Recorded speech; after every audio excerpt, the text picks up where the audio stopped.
Halo teman-teman, selamat pagi. Kembali lagi di podcast Nada Luhur by SWC Budi Luhur. Nah, kali ini kita akan dalam rangka memperingati Hari Ibu. Jadi kita akan banyak mengobrolkan tentang peran perempuan dan ibu dalam mewujudkan lingkungan kampus yang aman, inklusif, dan berkeadilan. Nah, hari ini kita ada Ibu Anggreni Dia Sulistiawati. Selamat pagi, Ibu. Pagi. Ibu ini juga berperan sebagai akademisi, ibu juga. Nah, boleh cerita sedikit nggak, Bu, soal aktivitas sehari-harinya nih sebagai ibu dan juga sebagai akademisi gitu? Oke, terima kasih. Perkenalkan, nama saya ada Anggreni Dia. Biasa kalau di kampus Budi Luhur saya dipanggil dengan Ibu Eni.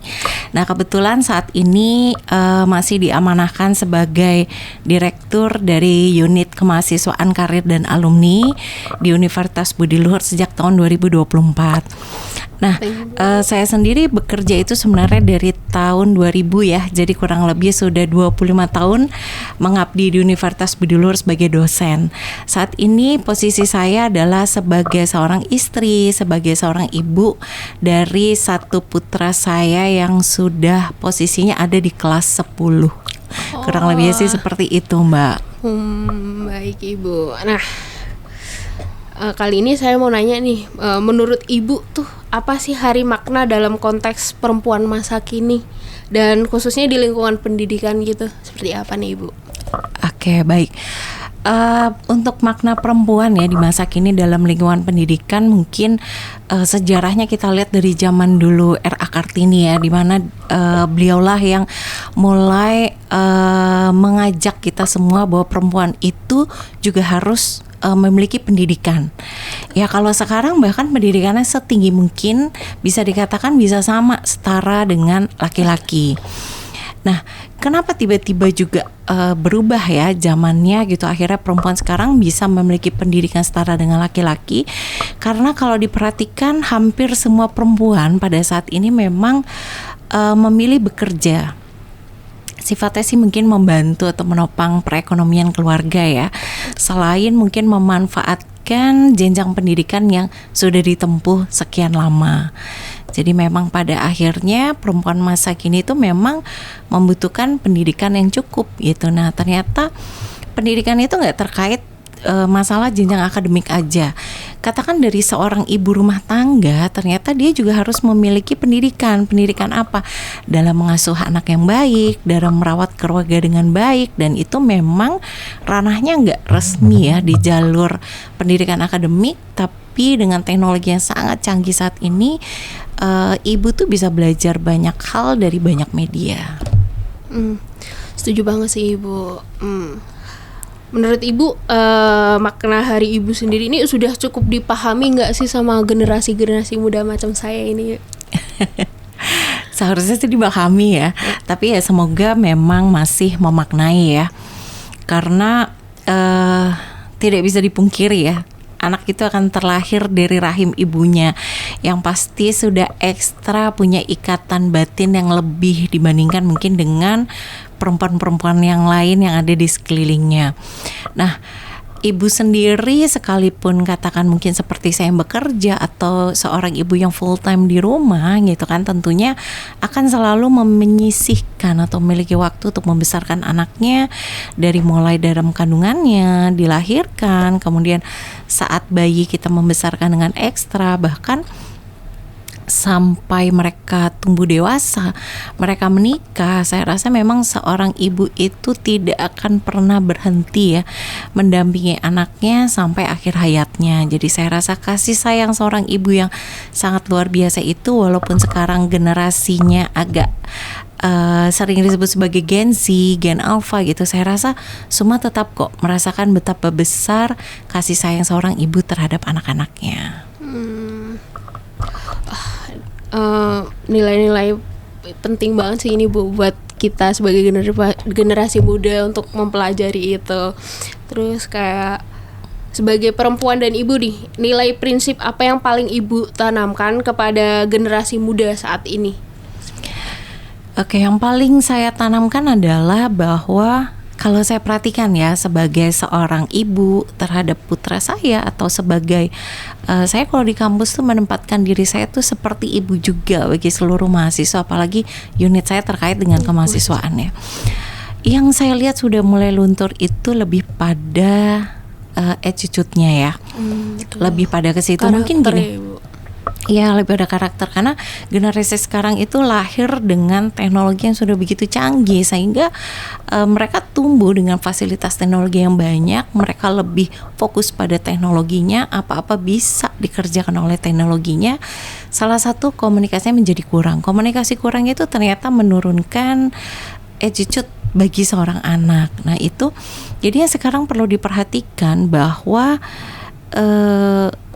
sepintar apapun kalian gitu, sehebat apapun kalian, kalau attitude-nya kurang, itu juga akan mempengaruhi penilaian orang lain terhadap diri kita sendiri.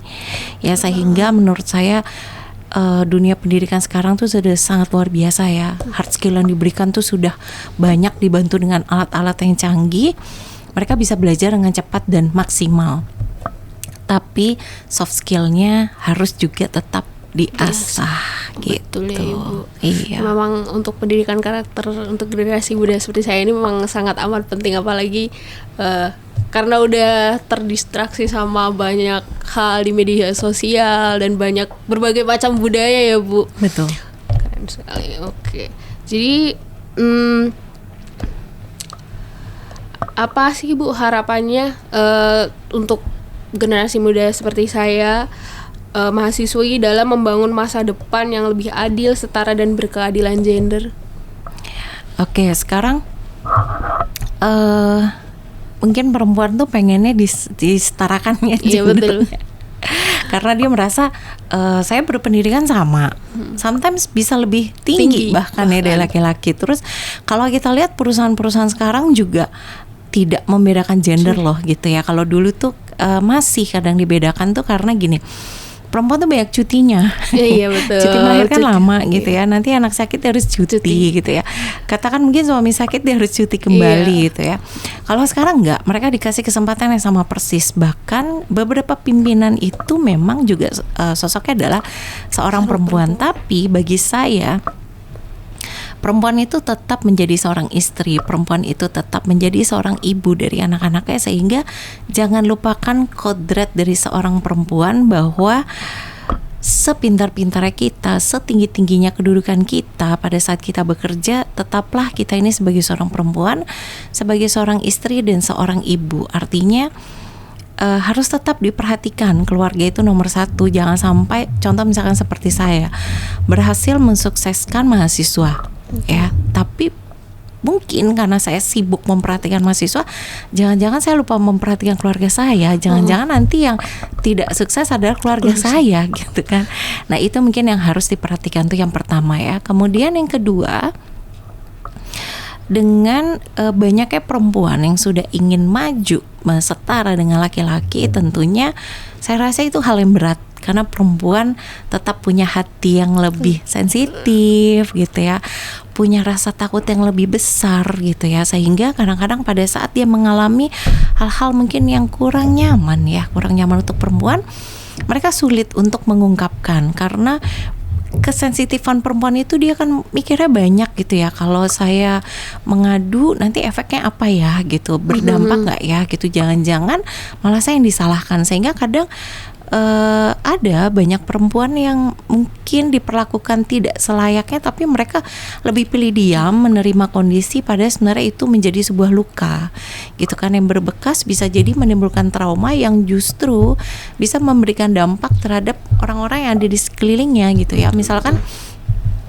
di dalam keluarga jadi tidak maksimal gitu ya untuk memanajemen keluarganya, atau di dalam pekerjaan jadi tidak maksimal karena banyak rasa takut gitu. Jadi sebaiknya sebagai seorang perempuan yang memang siap terjun gitu ya, ingin disetarakan gendernya dengan laki-laki, ya juga harus siap mental. Artinya pada saat dia merasa ada sesuatu yang tidak layak diperlakukan terhadap dirinya, saya rasa seharusnya berani mengungkapkan supaya segala sesuatu itu bisa diselesaikan dan tidak menimbulkan luka atau trauma. Itu sih. Berarti ya kita sebagai perempuan juga harus mempersiapkan diri ya Bu. Di mana kita menginginkan keadilan gender itu berarti kita juga harus mempersiapkan diri dengan resiko yang akan datang atau resiko yang akan kita hadapi ke depannya gitu. Iya betul. Ini sangat amat merefleksi saya mungkin dan teman-teman sobat SWC semuanya. Terus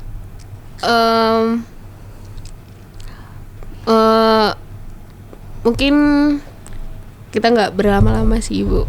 Jadi saya mau nanya pesan singkat apa yang ingin Ibu sampaikan kepada seluruh perempuan dan Civitas Akademika dalam momentum peringatan Hari Ibu ini. Oke, pesannya mungkin nggak banget singkat ya. Yeah. Pesannya adalah untuk semua ya, semua yang masih punya kesempatan gitu, katakan mohon maaf ya, yang ibunya masih ada, masih punya kesempatan, sayangilah mereka gitu ya, sayangilah mereka karena biar bagaimanapun kita ini terlahir dari rahim mereka. Mereka membesarkan kita dengan penuh kasih sayang, all out ya. Sama sekali tidak pernah ada sedikit pun perhitungan seorang ibu terhadap anaknya. Begitu besar cinta kasih sayang mereka yang tidak akan pernah bisa kita ukur sebesar apa gitu ya. Menuanya ibu kita tentunya merubah perilaku mereka. Maka sebagai anak bersabarlah. Karena saya punya prinsip suatu saat saya juga akan menua. Saya juga ingin diperlakukan dengan baik oleh anak saya, oleh mantan-mantan mahasiswa saya, karena mereka saya anggap juga sebagai anak pada saat mereka kuliah. Nah, bagi mereka yang mungkin ibunya sudah tiada, masih banyak ladang pahala yang bisa kalian lakukan. Doakanlah ibu kalian ya, karena saya yakin sedikit apapun waktu yang pernah kalian dapatkan bersama ibu kalian itu sudah diperjuangkan dengan maksimal oleh ibu kalian. Jadi di momen kesempatan hari ini masih ada umur, nanti kalau ketemu ibunya ucapkan betapa besar sayang kalian kepada ibu, karena itu adalah obat yang tidak bisa dibayar dengan apapun bagi seorang ibu saat anak itu membalas kita dengan kasih sayang yang sangat luar biasa. Itu pesan dari saya.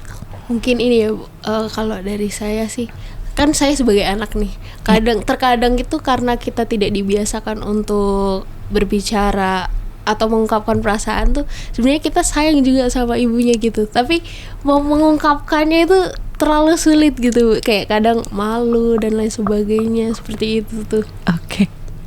Saya paham ya. Gitu, mungkin anak sekarang tuh banyak bermain dengan gadget ya. Betul. Jadi mereka nyaman, komunikasinya pasti berkurang. Itu pun juga dialami kok dengan putra saya ya. Maka salah satu cara saya gitu ya, mungkin karena saya bekerja di bidang pendidikan yang memang harus update terus.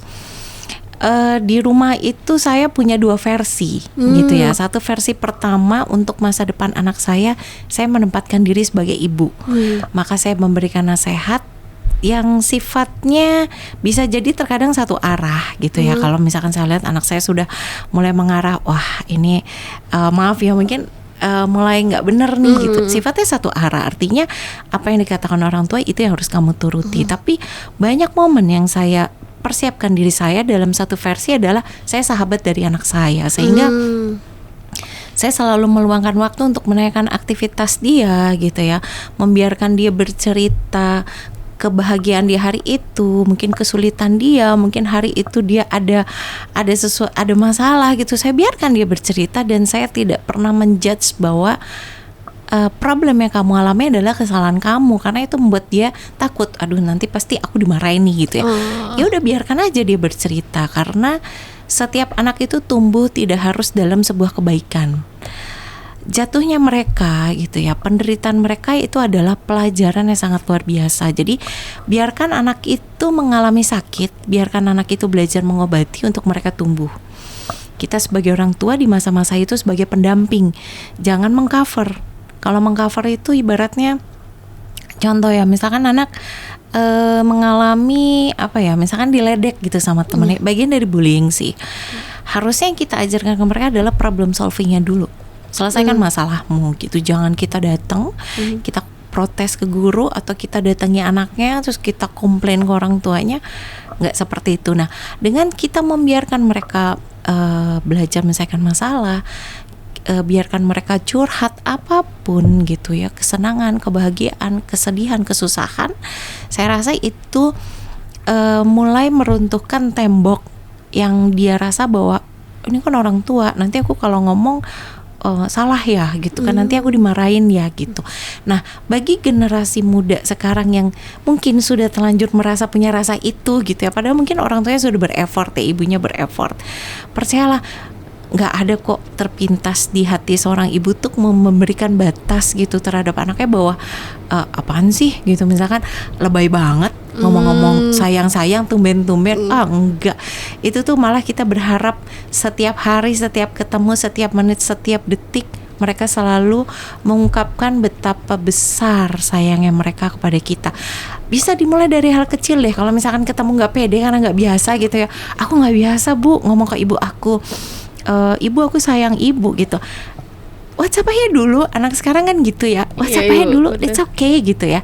Anak saya juga sering melakukan itu, sometimes bahkan di saat dia sekolah, dia kadang-kadang chat saya gitu ya, untuk kalau saya bilang hal receh gitu ya, jangan ngefoto apa, terus ntar saya bilang apa nih mas, dia bercerita, nanti dia mengucapkan terima kasih. Saya selalu membiasakan untuk mengatakan I love you di akhir chat. Dia selalu membalas dengan I love you too. Dari hal kecil aja begitu, nggak apa-apa. Nanti lama-lama kan kalian bisa merasakannya, ternyata ibuku welcome loh kalau aku chat, aku bilang I love you. Dia mungkin ngasih tanda love sekebon kali.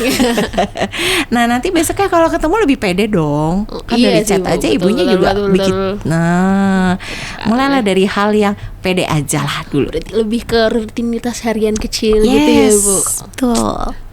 Nah, buat teman-teman ini ada tips dan trik dari Ibu Eni ya, untuk kayak teman-teman yang susah nih buat mengungkapkan rasa kasih sayangnya kepada ibu gitu. Bisa dimulai dari hal-hal kecil kayak live update tuh tadi, ngirim foto ke ibunya apa, kayak hari ini lagi makan ini nih, hari ini makan ini nih gitu.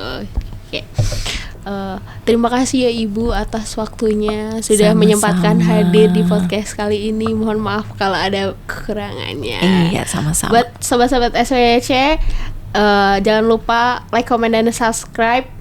Sampai jumpa di podcast selanjutnya. Terima kasih. Terima kasih.